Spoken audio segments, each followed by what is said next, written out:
I think that we were all raised in church. You come from a long line of Church of God preachers, and did your grandfather start how many? 39 churches. That's a bunch. Every time they get one going good, it goes somewhere else to start another.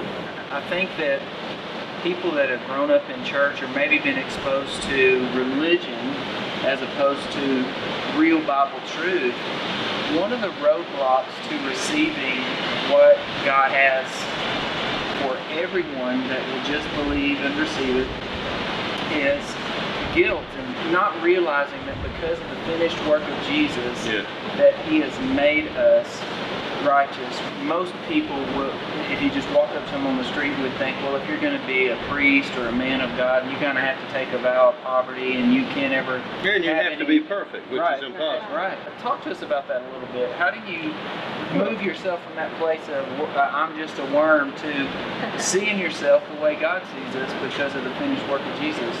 Well, I mean, as usual, it always begins with what God said. God said, He that knew no sin, Jesus, became sin so that we could be made the righteousness of God in Christ Jesus. In other words, as we learn to think like Him, that's when we study the Word.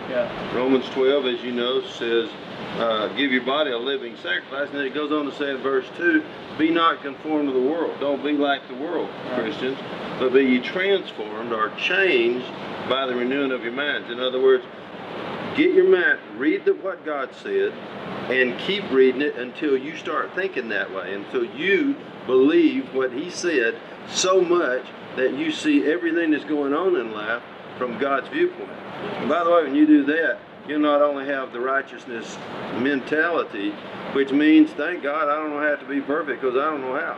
I make mistakes. Sure, I do a lot of things that in my mind are, quote, unrighteous thoughts or unrighteous words or pride or, you know, I mean, we're still human. We still have to brush our teeth or we have bad breath. I don't care how much you love God, you got to go to the bathroom sometime. You know what I mean? We're just people, man, in the real world. But righteousness is a gift. Yes. And all we have to do is just believe God and receive it. And He does everything holy. He puts His super on my natural. He cleanses me from all unrighteousness. Did you get that, man? Yeah.